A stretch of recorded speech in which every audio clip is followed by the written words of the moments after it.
When Ben Johnson set a world record at the 1988 Seoul Olympics doing the 100-meter in only 9.79 seconds, he said that this world record will last for 50 years, maybe 100. It only lasted for a couple of days, until it was discovered he had been doping. But he had a lot of company. Of the 8 finalists in the 100-meter race, 6 of them tested positive for drugs. That's just one of many races where things got a little weird. My name's Moxie, and this is your Brain on Facts.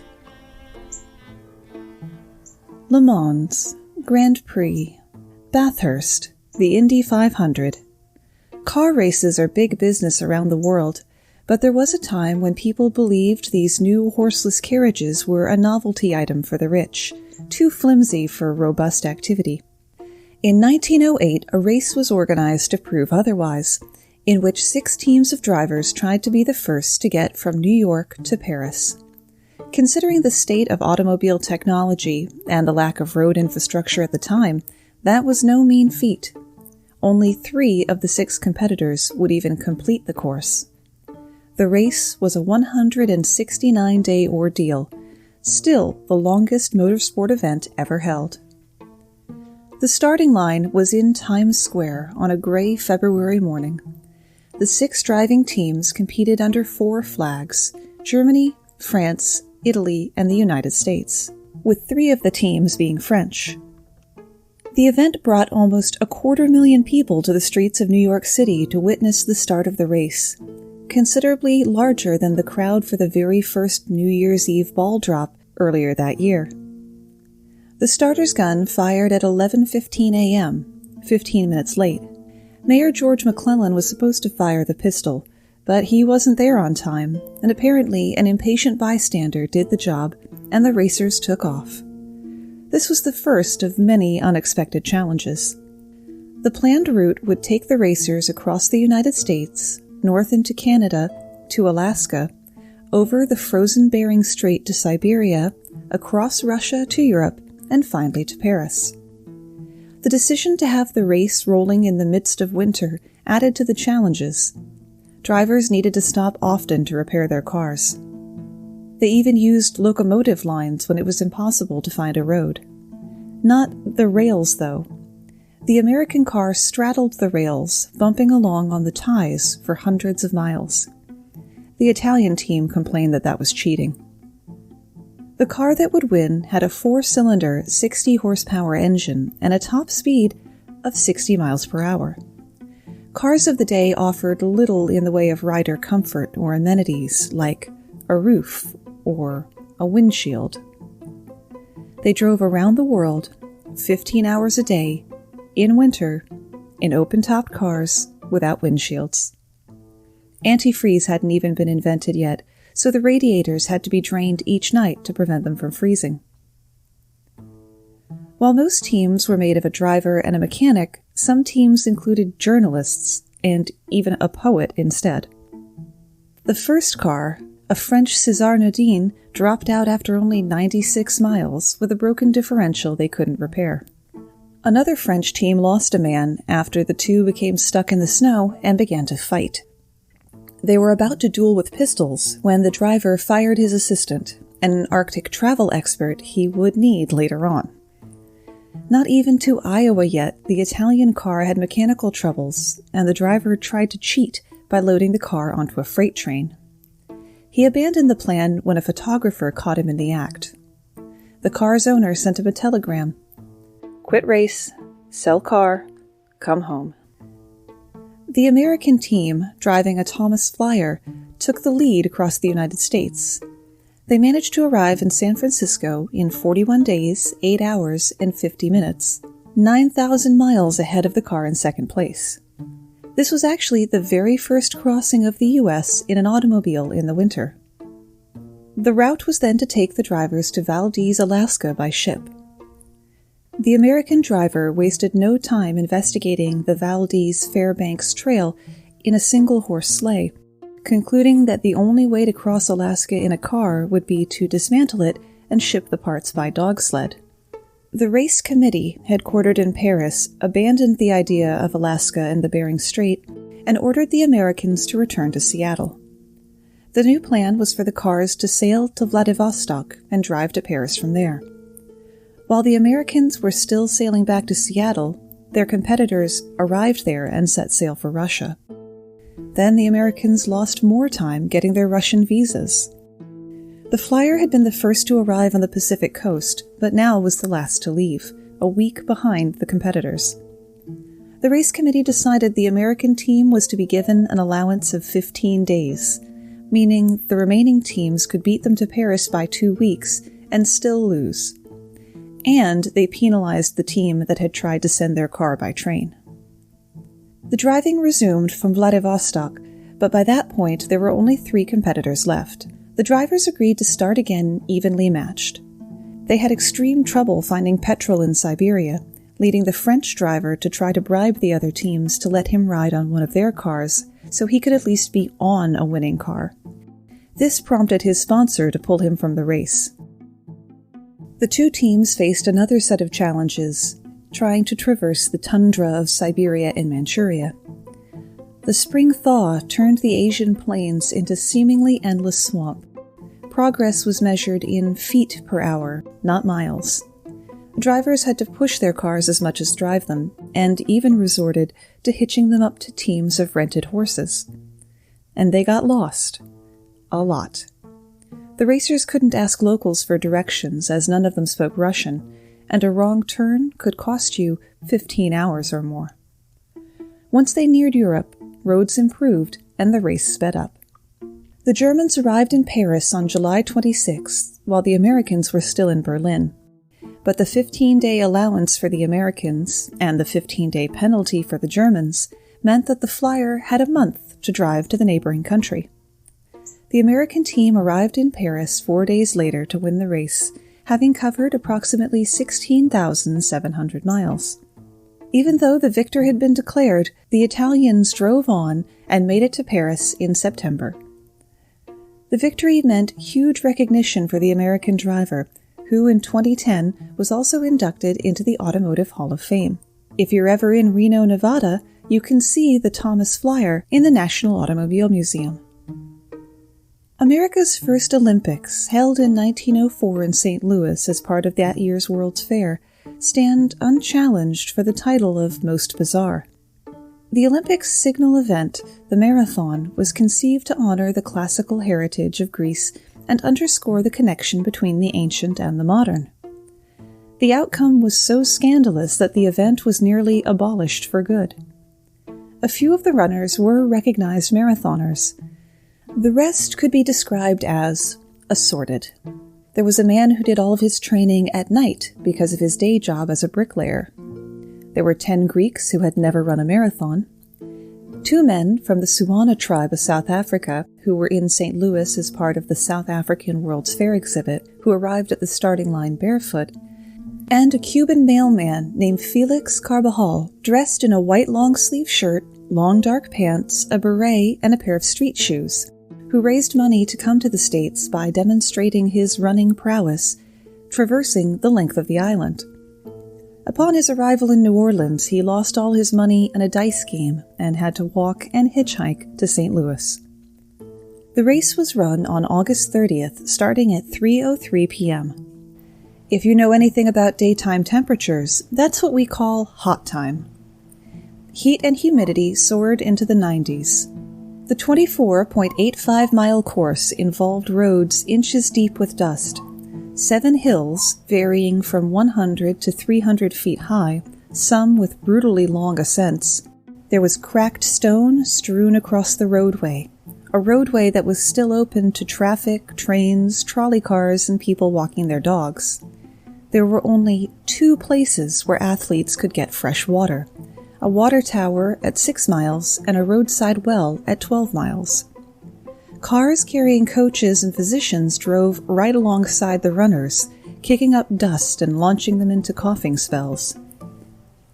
William Garcia of California nearly became a fatality of the Olympic marathon when he collapsed on the side of the road and was hospitalized with hemorrhaging. The dust had coated his esophagus and ripped his stomach lining. Len Tao, one of the South African participants, was chased a mile off course by stray dogs. Felix Carbajal trotted along in his cumbersome shoes and billowing shirt, making good time even though he paused to chat with spectators in his broken English. A bit further along the course, he stopped in an orchard and snacked on some apples, which turned out to be a little rotten. Suffering from stomach cramps, he laid down and took a nap. At the 9-mile mark, cramps plagued Fred Lors, who decided to hitch a ride in one of the accompanying vehicles, waving at spectators and fellow runners as he did. Thomas Hicks, the bricklayer, one of the early American favorites, begged his 2-man support crew for a drink at the 10-mile mark. They refused, instead sponging out his mouth with warm distilled water. Purposeful dehydration was considered a positive thing 115 years ago. 7 miles from the finish, his handlers fed him a concoction of egg whites and strychnine, the first recorded instance of drug use in the modern Olympics. Strychnine in small doses was commonly used as a stimulant. Hicks's team also carried a flask of French brandy, but decided to withhold it from him a little bit longer. Meanwhile, Lors, recovered from his cramps, emerged from his 11-mile ride in the automobile. One of Hicks's handlers saw him and ordered him off the course, but Lors kept running and finished with a time just under 3 hours. The crowd roared and began chanting, "An American won." Alice Roosevelt, the 20-year-old daughter of President Theodore Roosevelt, placed a wreath upon Lors' head and was just about to lower the gold medal around his neck when, one witness reported, someone called an indignant halt to the proceeding with the charge that Lors was an imposter. The cheers turned to boos. Lors smiled and claimed he never intended to accept the honor. He finished only for the sake of a joke. You know, it was just a prank, bro. Meanwhile, Hicks, pumping with strychnine, had gone ashen and limp. When he heard that Lors had been disqualified, he perked up and forced his legs to keep going. His trainers gave him another dose of strychnine and egg whites, this time with some brandy to wash it down. They fetched warm water and soaked his body from head to toe.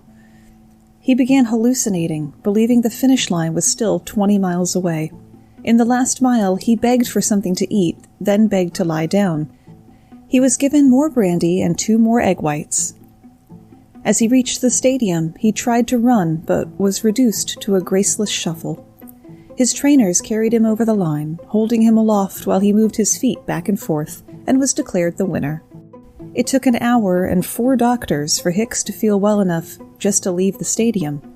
He lost 8 pounds during the course of the race and declared, "Never in my life have I run such a tough course. The terrific hills simply tear a man to pieces." Hicks and Lors would meet again at the Boston Marathon the following year, which Lors won fair and square.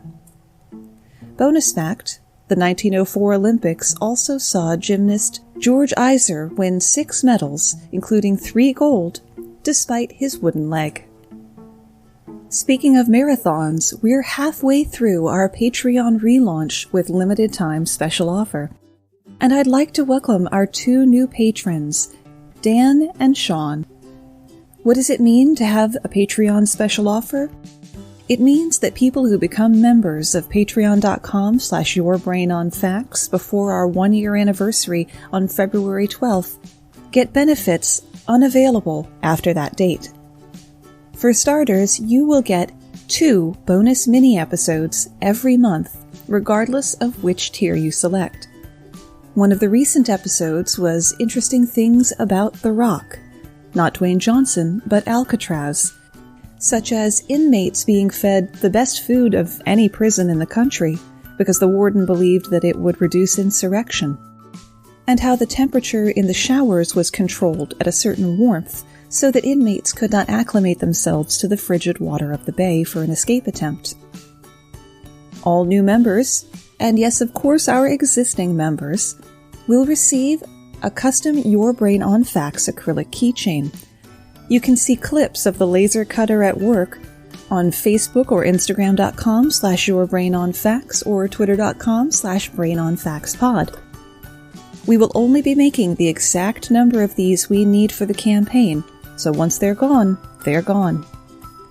And the third unique aspect, I only need $50 to cover my expenses, so if membership goes above $75, half of that amount will go to artists who create the resources that podcasters and other creatives use, such as free music. If membership goes above $100, all of that money will go to a charity suggested by our patrons. The donation redistribution will be in effect in perpetuity, but to get the keychain and the bonus episodes, you have to sign up at patreon.com/yourbrainonfacts before midnight at the end of February 12th. While it's usually easy for humans on a race course to navigate, how do homing pigeons figure out where they are? A researcher at the U.S. Geological Survey has come up with a novel suggestion, arising from, of all things, a pigeon race. In Europe, and to a lesser extent the U.S., pigeon racing is a passionately followed sport for which birds are carefully bred and trained. Birds from many lofts are taken to a common distant location, released together, and their return speeds are timed. 90% of the birds usually return within a few days, and eventually almost all do. Usually. On Sunday, June 29, 1997, a great race was held to celebrate the centenary of the Royal Pigeon Racing Association. More than 60,000 homing pigeons were released at 6:30 a.m. from a field in Nantes in southern France, flying to lofts all over southern England, about 500 miles or 800 kilometers away. By 11 a.m., the majority of the birds had made their way out of France and were over the English Channel. The fastest birds should have arrived back at their lofts by early afternoon. But they didn't. A few thousand birds straggled in over the next few days. Most of the 60,000 were never seen again. The loss of so many birds was a disaster of previously unimagined proportions in the pigeon racing world. One bird could get lost, maybe 100, but tens of thousands? A theory would later emerge. At the very same time that the racing pigeons were crossing the English Channel, the Concorde supersonic airliner was flying along the channel on its morning flight from Paris to New York. In flight, the Concorde generated a shock wave that pounded down toward the Earth, a carpet of sound almost 100 miles wide. The racing pigeons flying below the Concorde could not have escaped this intense wave of sound. The birds that did eventually arrive back at their lofts were lucky to be more tortoise than hare.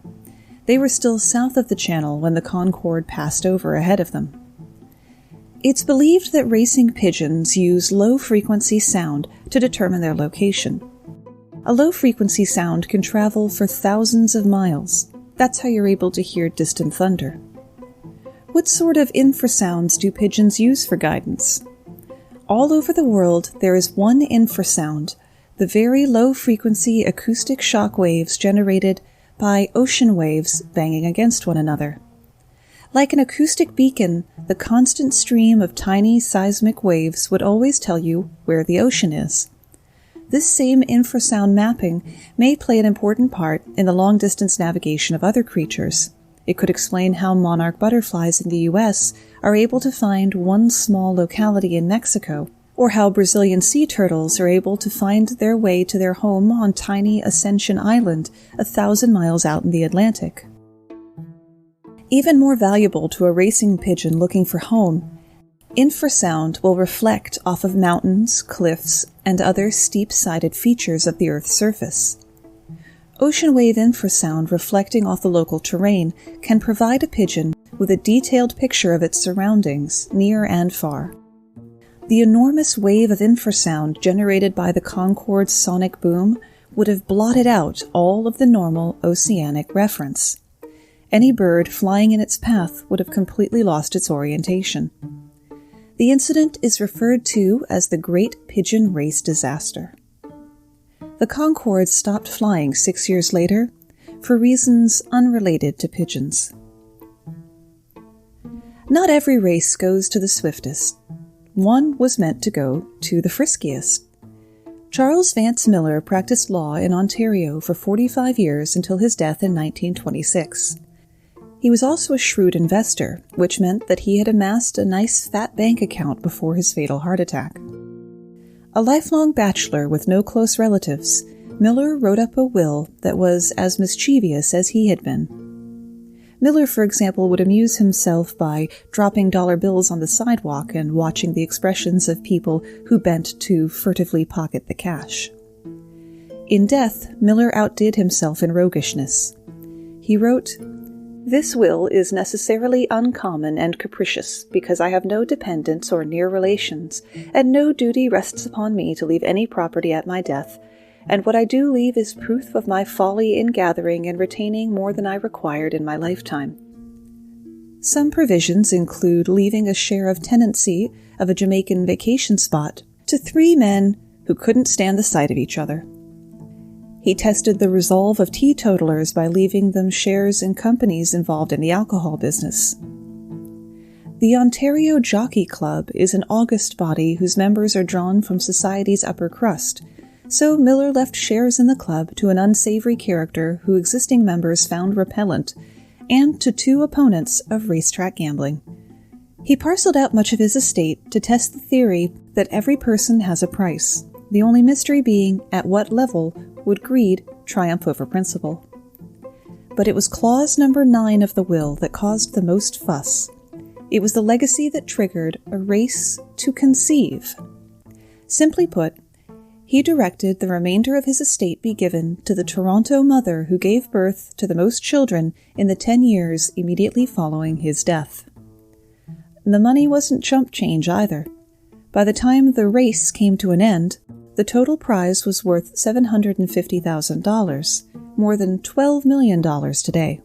What came to be called the Great Stork Derby was on, especially at the 3-year mark when the stock market crash of 1929 ushered in the Great Depression.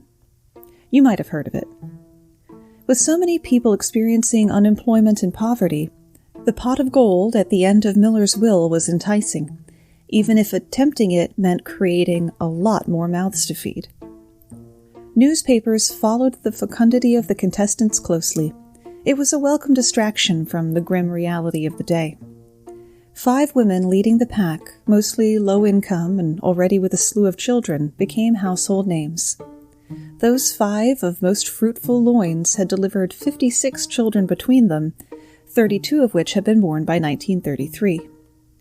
From Time magazine on Christmas Eve 1934, "Last week in Toronto, each of the 2 leading contenders for the prize money bore a child.